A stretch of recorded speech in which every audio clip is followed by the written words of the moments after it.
नाज़रीन, पिछले कई महीने से मेरा एक दोस्त, बहुत करीबी दोस्त जो इस मुल्क में कानून की बालादस्ती का दीवाना है, वो जब भी मुझे मायूसी के लम्हे से गुज़रते हुए कोई ख़बर भेजता था, कोई वीडियो क्लिप भेजता था, तो कोई जुल्म की दास्तान भेजता था, तो मैं हमेशा उसको जवाब में इमरान खान का एक वीडियो क्लिप भेज देता था। पहले वो देख लीजिए। मेरा ख्याल है पाकिस्तान में क्यों बाहर जाओ,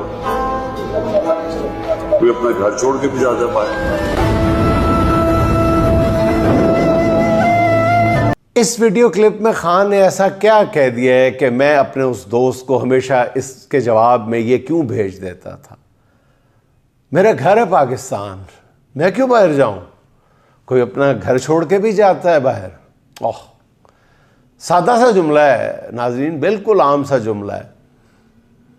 आप यकीन जानिए कि कल रात जब पीटीआई का ये काफ़िला अपनी कामयाबी की मंजिल के करीब था, तो पहली बार उसने, मेरे दोस्त ने मुझे ये वीडियो क्लिप भेजा कि मुझे आज समझ आई है कि तुम ये वीडियो क्लिप क्यों मुझे बार बार भेजते थे। नाज़रीन, ज़रा गौर फरमाइए, मैं ये वीडियो क्लिप एक दो मरतबा नहीं, दर्जनों बार नहीं, सैकड़ों बार नहीं, हज़ारों बार देख चुका हूँ। आप यकीन जानिए कि मैं किसी मुबालगा आमेज़ी से काम नहीं ले रहा। मैं वाक़तन ये क्लिप हज़ारों बार देख चुका हूँ। हर बार जब भी मैं एक क्लिप देखता हूँ, मुझे उसमें खान के शख्सियत का एक नया रंग नज़र आता है। आपको इस क्लिप में दोबारा देखिएगा ज़रा। मेरा ख्याल है पाकिस्तान में क्यों बाहर जाओ, कोई अपना घर छोड़ के भी जा पाए।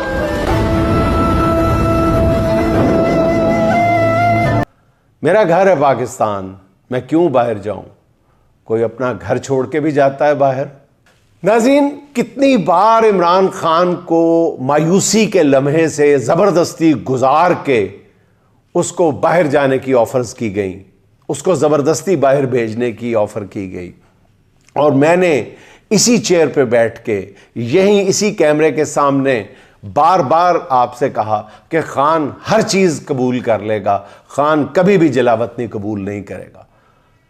यह भी ताकतवरों की बहुत बड़ी भूल है कि अगर वो ये समझते हैं कि वो खान को ज़बरदस्ती उठा के किसी दूसरे मुल्क भेज देंगे। खुद जलावतनी कबूल करना तो दूर की बात है। नाज़रीन, ज़रा गौर से देखिएगा, मैंने तो अर्ज़ किया कि ये वीडियो हज़ारों बार देखी है। मैंने जब पहली बार ये वीडियो देखी तो मैंने खान का चेहरा देखा, चौंक के देखा, मेरी नज़रें साकत हो गई। पहले लगा कि ये चेहरा वो चेहरा तो नहीं है जो धाड़ता था तो पठान खून की गर्दिश इतनी तेज़ होती थी कि लगता था कि उसके चेहरे पे उफ़क़ अपनी लाली बखेरे बैठा है। इस चेहरे में अफसुर्दगी थी, बिल्कुल वैसी अफसुर्दगी जैसे शाम के वक्त परिंदों से कहा जाए कि घोंसला छोड़ दो। इस चेहरे में एक थकन थी, जैसे सारा साल फसल जान मार के तैयार की हो और ऐन काश्त के वक्त कोई उसे आग लगा दे। उसकी आवाज़ में अपनों की बेवफाई का दुख भी था। वो हारा नहीं था, उसने हार माननी सीखी नहीं थी। वो शाह करबला हुसैन की पैरवी कर रहा था,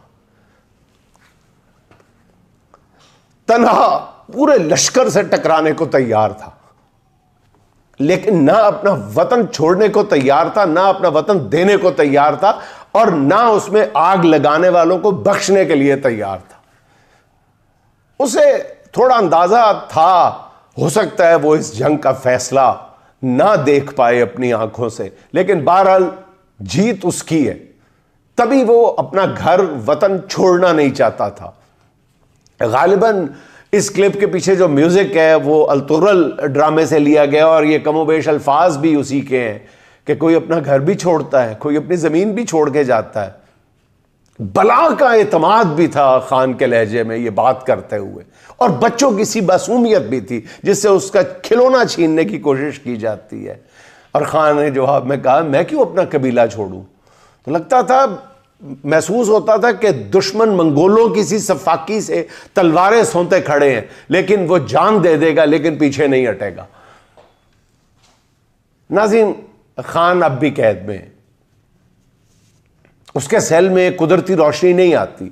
उसके सेल की बिजली, जो 8x10 का सेल है उसकी बिजली खराब कर दी जाती है जानबूझ के। कई कई दिन वो 24 घंटे मुसलसल अंधेरे में रहता है। उसके मुशक्कती भी नहीं रहे, सिर्फ एक शख्स उसे खाना देने आता है और वो खामोशी से चला जाता है।